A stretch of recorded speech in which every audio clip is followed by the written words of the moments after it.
Utah's Talk Radio 105.9 KNRS. All right.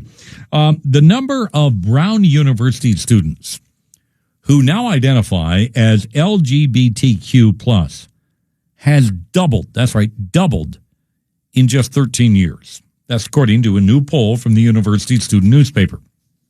About 38% of the Ivy League school identified as either homosexual, bisexual, queer, asexual, pansexual, questioning, or other. More than 5 times the national rate for adults not identifying as straight.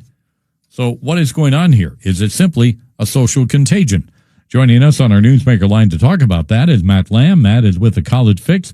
He's been reporting on this story. Matt, thanks for joining us tonight. Tell us what you found out about what's going on at Brown University.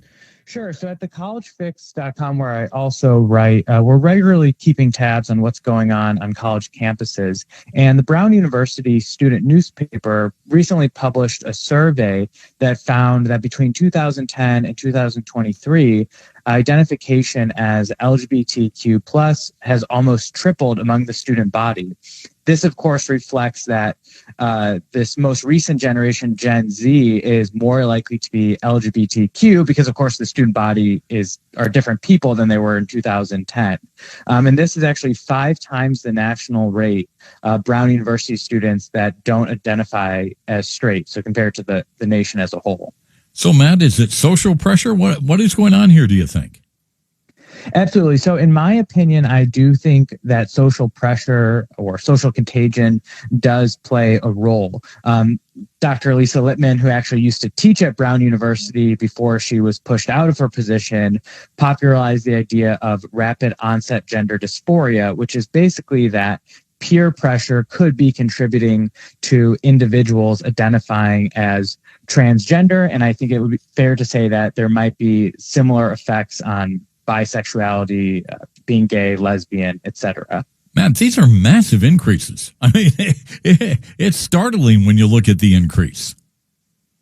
Right. And one point I make is that, these Dr. Lisa Littman and others have been canceled for bringing up the idea of social pressure, social contagion.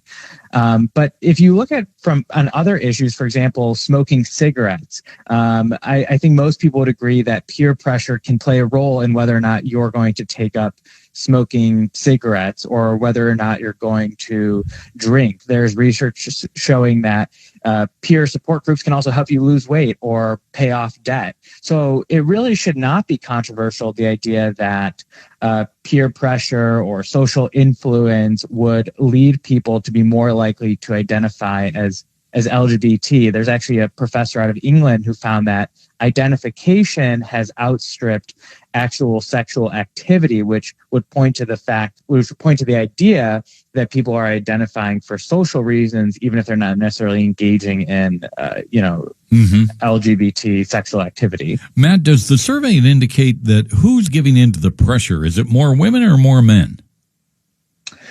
That is a great question. I'm not sure they identify that. What I will point out is that the percentage of students identifying as bisexual has increased by 232%. So that would seem to point to it's both men and women.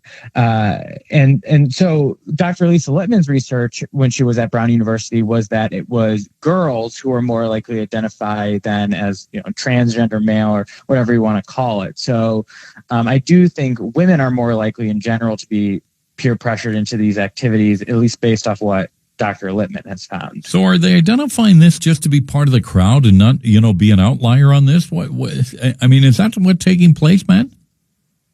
That could be it. When I was helping out with a church group in Virginia, the psychologist that worked with the local Catholic diocese told us that this is about 6 or 7 years ago, that the number one way to get a lot of applause, to get congratulations from your peers if you're in high school, would be to come out as lesbian or gay at the time. Now I'm sure he would probably add transgender. Of course, if you want to get 2 free beer cans from Bud Light, you can come out as transgender. Matt, what about? So go ahead.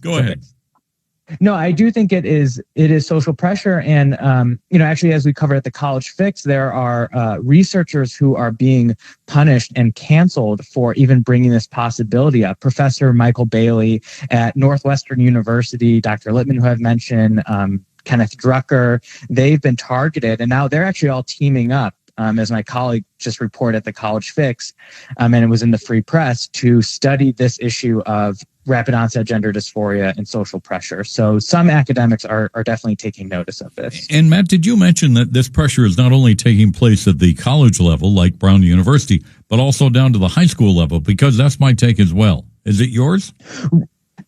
Right, exactly. And because this survey of the student body, it didn't find that it was 2% LGBT identification among the freshman class and then by sophomore year. So students are coming into Brown University identifying as LGBTQ. So, we can safely assume that high schoolers, that just a couple months ago, they at some point during high school, they began identifying as LGBT, if not earlier.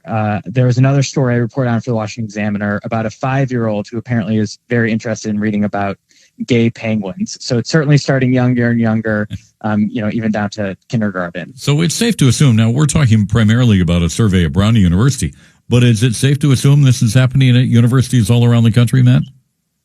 Yeah, so the College Fix ran an article based off research from the Center for Study of Partisanship and Ideology, and it found that about the same amount, 38 to 40% of students at liberal arts colleges were identifying as LGBT. This was based off research on about 150 universities, so it's a fairly established trend. In fact, at some schools like Wesley or Smith College, it's as high as 60 or 70% identify as LGBTQ. From the College Fix, Matt Lamb joining us on our Newsmaker line right here on Utah's Talk Radio 105.9